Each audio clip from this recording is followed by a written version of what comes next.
မင်္ဂလာပါလူကြီးမရဲ့ဖုန်းမှာပါတဲ့ခလုတ်တွေကကြောင်နေတာပဲဖြစ်ဖြစ်နှိမ့်မရတာပဲဖြစ်ဖြစ်ဖုန်းပြင်ဆိုင်လည်းမပို့ချင်ဘူးဆိုရင်တော့ဒီဗီဒီယိုလေးကိုဆုံးအောင်ကြည့်သွားပါလို့ပြောပါရစေဖုန်းပါဝါခလုတ်နှိမ့်မရတော့ဘူးဆိုတာနဲ့ပြဿနာခုကြုံတွေ့နိုင်ပါတယ်အဲ့ဒါတွေကတော့ screen on off မရတာ power ပိတ်မရတာ power ဖွင့်မရတာတို့ပဲဖြစ်ပါတယ်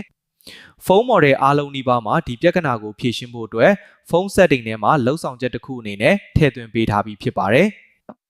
ဒါကြောင့် setting ထဲမှာဘယ်လိုလုပ်ရမလဲဆိုတာကိုဒီဗီဒီယိုထဲမှာအသေးစိတ်ရှင်းပြပေးထားတာမို့ကျွန်တော်လုပ်သလိုလိုက်လုပ်ကြည့်အောင်ဗျာပထမဆုံးအနေနဲ့ setting ထဲကိုသွားပါမယ်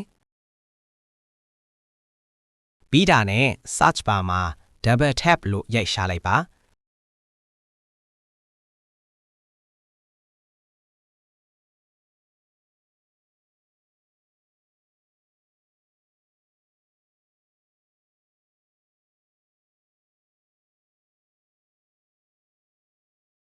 တွေ့တာနဲ့ on ပေးလိုက်ပါ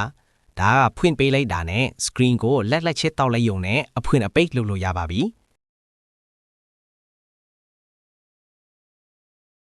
ပြီးတော့ setting ထဲက search bar မှာပဲ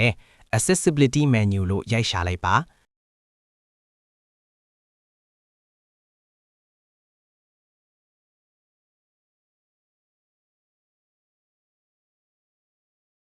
ဝင်ပြီးတာနဲ့ accessibility menu shortcut မှာ off နေတာလေးကို on ပေးလိုက်ပါဖုန်းညာဖက်အောက်ထောင်တာလေးမှာလူပုံစံလေးပေါ်လာပါလိမ့်မယ်အဲ့ဒါကိုနှိပ်လိုက်တာနဲ့ဒါမျိုးပုံစံလေးတွေ့ပါလိမ့်မယ် power ပိတ်တာဖွင့်တာအတန်အတိုးအလျှော်တွေအားလုံးကိုဒီ shortcut လေးထဲမှာအကုန်လုပ်လို့ရပါမယ်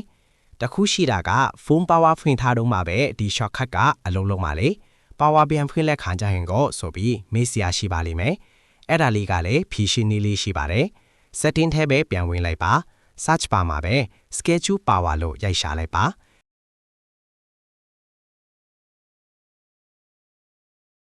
တွေ့ပြီဆိုတာနဲ့ power on ကို schedule ထားပေးရပါမယ် time ကိုကြိုက်တယ်လို့ထားပြီး repeat ကို everyday ရွေးပေးပါ power beijing ပိတ်တတ်မှတ်ထားတဲ့ချိန်မှာပဲပြန်ပွင့်လာလိမ့်မယ်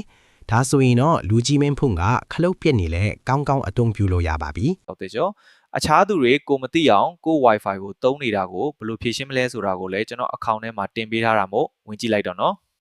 လူကြီးမျိုးတို့အတွက်အသုံးဝင်မဲ့အကြောင်းအရာများစူးစက်မပြတ်တင်ဆက်ပေးမှာဖြစ်တဲ့အတွက်ကျွန်တော်ရဲ့ channel လေးကို follow လုပ်ပါကြပါအောင်နော်ကျွန်တော်ရဲ့ YouTube channel လေးကိုလည်း subscribe လုပ်ပေးကြပါအောင်နော်